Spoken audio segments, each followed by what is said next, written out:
On December 25th, 2025, about 8 a.m., while most of the city is still waking up or unwrapping Christmas gifts, a single Airbus A320 Indigo flight 6E460 from Bangalore will bank over the Panvel Creek and touch down.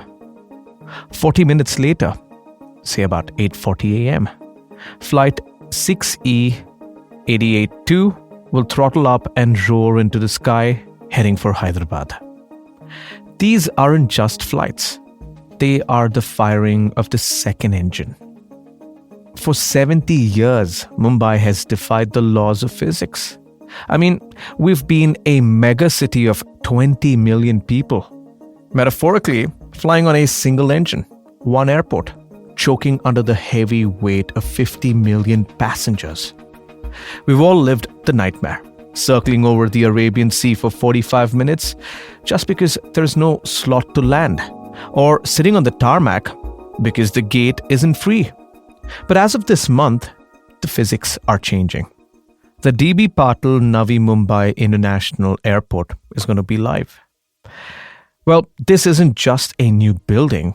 We're talking about an engineering miracle where they literally leveled a 90-meter hill and rerouted 2 rivers just to lay the tarmac.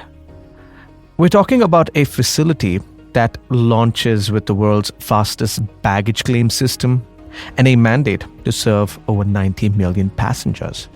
But here's the question no one is answering. When you go online to book a ticket to Mumbai next month, where exactly are you landing? And how do 2 massive airports operate just 35 kilometers apart without their flight paths tangled in the sky? You're listening to Nelson John 360. Nelson John 360. Hello friends, welcome back to Nelson John 360. I'm your host, Nelson John. And today, I'll be decoding the twin engine era of Mumbai. We aren't talking just about travel. We're talking about the rewiring of India's financial capital. You know, it's always good to have you with us, whether you're listening to this on the Sion-Panvel Highway or stuck in traffic at the chaotic Western Express Highway. This episode is your survival guide for 2026. All right, let me get started with the scale of what just happened. When Prime Minister Narendra Modi formally inaugurated this site on October 8th, it marked the end of a construction saga that frankly seemed impossible. Now, to build this airport, engineers didn't just pour concrete. They fought geography. Now, when I mean they fought geography, they had to flatten a massive hill, 90 meters high, and divert the Ulwe and Ghadi rivers. Think about the audacity of that. They reshaped the earth to create a flat canvas for what is now officially the DB Patil Navi Mumbai International Airport. While we refer to it as NMIA for brevity today, that name honors a local leader who fought for the rights of the people who gave up their land for this project. It's a reminder that mega projects have a human cost and a human story. Now, the focus shifts from construction to operation. The mandate here is clear. Take the load off the crumbling infrastructure of the old airport, CSMIA.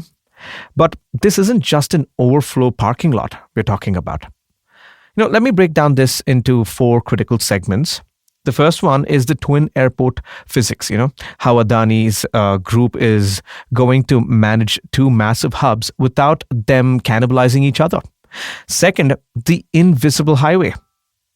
We look at the airspace management and why the airport is only operating from 8 a.m. to 8 p.m. initially. Third, the ghost terminal risk. The specific connectivity hacks you should know, including the truth about the train versus the road. And finally, the Lotus effect.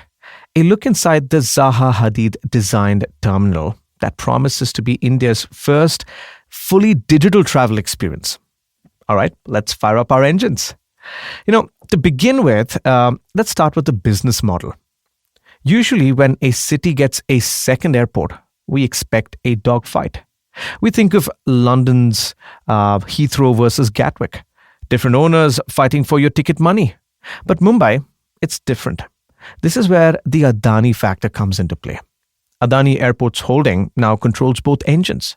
They run the existing CSMIA in Santa Cruz, and they built and run the new NMIA in Panvel. This is a monopoly, yes. But in logistics, this single ownership allows for a coordinated dance rather than a price war. The split hub strategy here isn't competition, it's segmentation. The old airport is bursting at the seams, handling over 50 million passengers. The new airport kicks off with a capacity of over 20 million in phase 1. Eventually, they will scale up to a staggering 90 million. So, how do they decide who flies where? Watch for a corporate versus commercial split. One of the most fascinating stats about NMIA when I was researching about this episode is that, this airport features 75 dedicated stands for business jets. That's a massive number. You know what it signals? It signals that NMIA aims to be the general aviation capital of India. If you're a corporate honcho flying in on a private jet for a meeting in Navi Mumbai or Pune, you will likely be routed here. It keeps the small, slow private jets out of the hair of the big commercial airlines at the old airport. For commercial flyers, the split will likely be driven by alliances. We could probably anticipate a future where Star Alliance, that is Air India and Lufthansa, might fortify their position at the old airport to serve both South Mumbai business travelers, while the new airport becomes the fortress for low-cost expansion. In fact, let's take a look at the launch lineup. Indigo, Akasa Air, and Air India Express. These are the pioneers. They are the ones with hundreds of new planes on order. They physically cannot park those planes at Santa Cruz. There's no room. For them, NMIA isn't an option. It's a survival necessity. This coordination prevents the chaos of split operations. An airline hates having to staff ground crews at two airports in the same city if they don't have to. But because Adani runs both, they can incentivize entire fleets to move. It's like, move your domestic operations to Panvel and we'll give you a discount on landing charges. How about that? The goal? Bring the old airport down from 110% capacity to a healthy 90% and let the new airport absorb the growth. It's a masterclass in asset utilization. Now, quickly let's look up at the sky. This is the part that keeps air traffic controllers awake at night. We're dropping a second massive airport just 35 kilometers away from one of the busiest single runway airports in the world. In aviation terms, safety terms, 35 kilometers is an intimate distance. The daylight phase, this is why the launch on December 25th comes with a specific constraint that most people miss: 8 a.m. to 8 p.m. For the initial phase, NMIA is a 12-hour airport. There are only 23 scheduled departures planned daily at the start. Why? It's not because the lights don't work. It's because the air traffic control, ATC, needs to calibrate the tubes. See, what you need to understand is that the sky isn't like how we look at it, open space. It's a series of invisible corridors.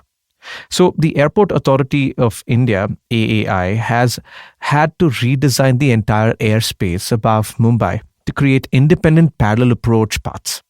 They need to ensure that a flight taking off from Santa Cruz doesn't trigger the collision warning system of a flight descending into Panvel. So by limiting operations to the 12-hour daylight window initially, they're testing the stress on the system during peak visibility and peak staffing, without having to add complexities of the red-eye cargo shifts. Now here's a game changer. NMIA has twin parallel runways designed for independent simultaneous operations. At the old airport, the runways cross. Only one can be used effectively at a time. At NMIA, two planes can land or take off at that exact same moment. This is the twin engine efficiency we have been missing. This matters to you because of the holding pattern. We all hate it. the Mumbai Hour, doing figure 8 over the ocean for 20 minutes, burning fuel. By splitting the incoming traffic into two distinct streams and having parallel runways at the new site, we theoretically eliminate the bottleneck. If the old airport has a backlog, traffic can be diverted. The airspace has been sliced into a west corridor for CSMIA and an east corridor for NMIA. It's a high-stakes game of 3D chess, but the simulations, they say it works. So I've covered the physics and the sky. Now let me talk about the ground. Because once you land, you still have to get home, right? Now this brings us to the ghost terminal risk. So a ghost terminal is a beautiful facility that no one uses because it's a nightmare to reach. Here's the on-ground reality for January 2026. So if you're in South Mumbai, say Colaba, Nariman Point, you are actually the winner here. The Mumbai Trans Harbour Link, MTHL or Atal Setu, is your magic carpet. You can zip from the Eastern Freeway across the Sea Bridge and be at the airport in just under 60 minutes. Now, previously, many analysts, including myself, warned that this would be a road-only airport for a while. But we have an update. The rail connectivity is partially active, but it's a hybrid model. You can take the suburban train on the Belapur-Nerul corridor. You need to get off at the Thargar station. Now, from Thargar, it's not a walk, it's a transfer. There are dedicated shuttle buses planned to bridge the gap between the station and the terminal. You ask, is it seamless? No, it's cheap. And yes, if you are a student or a budget traveler, the Thargar and shuttle combo is your lifeline. But let me be honest here. The backbone of a twin airport city is a high-speed metro. The plan is for Metro Line 8, the Gold Line, to connect the two airports in under 30 minutes. But here's the hard truth. That line is a future dream. It's not ready. So for the next 12 to 24 months, if you are traveling between the two airports, you will be relying on the road or the shuttle. Here's some quick advice on the launch week. Make sure you check the code. The code could likely be NMI or similar. Watch your ticket. Do not autopilot to BOM. Right? So also, if you live in Bandra, Andheri or Borivali, the old airport is still your king. Crossing the city across to get to MTHL or the Sion Panvel Highway during rush hour will negate any time you saved in the air. If you're in Thane, Navi Mumbai or Pune, this is your liberation. Pune travelers especially can shave an hour off their journey by stopping at Panvel instead of dragging them all the way into Santa Cruz. All right, so what happens when you walk through the doors? Let's look at the experience inside. So as I mentioned earlier, Zaha Hadid architects, I'd mentioned them earlier, they are the legends of modern design. And they won a 12-week international competition to design this. The design philosophy is shaped like a lotus. The terminal is shaped like a lotus, yes. India's national flower. But it's not just for Instagram.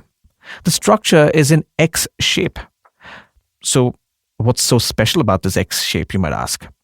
It's about walking distance, you see. Many massive airports, when you talk about, say, Dubai or Delhi's T3, you feel like you walk for miles to get to your gate.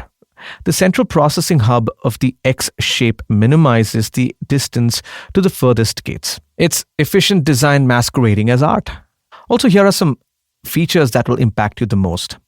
Digi Yatra from day one. NMIA is designed to be India's first fully digital paperless airport. Biometric processing is baked into the infrastructure, not added on later. They're claiming the world's fastest baggage claim system. Now, if they pull that off, that alone is worth the drive to Panvel. And for the eco-conscious, the roof is lined with solar panels, and the campus has aggressive rainwater harvesting. It clearly aims to be a green gateway. So, the next question is, where can you fly? Starting December 25th, the board will light up with domestic staples like Delhi, Goa, Bangalore, Ahmedabad, and Hyderabad. Do you notice a pattern here? These are high-volume business and leisure routes. They're testing the system with the busiest corridors first. International flights will soon follow once the domestic rhythm is established. And now here's the verdict. The launch of the DB Patil Navi Mumbai International Airport is more than a ribbon-cutting ceremony. It's the moment Mumbai stops fighting its own geography and starts using it. We're moving from a city of scarcity, one runway, limited slots, constant delays, to a city of abundance. A twin airport system capable of handling 150 million passengers combined. Now, the transition won't be perfect. There will be confusion at Tharghar station. There will be people who miss the shuttle. There will be teething issues with the baggage belt.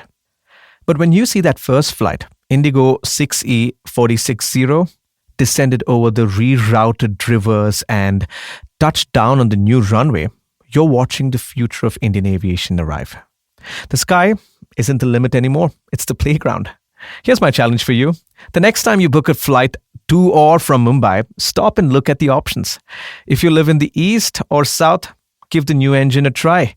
Be part of the history. And if you do tag me in a photo of that Lotus terminal. All right, before I wrap up, I need to take a moment to address something incredible that happened this week.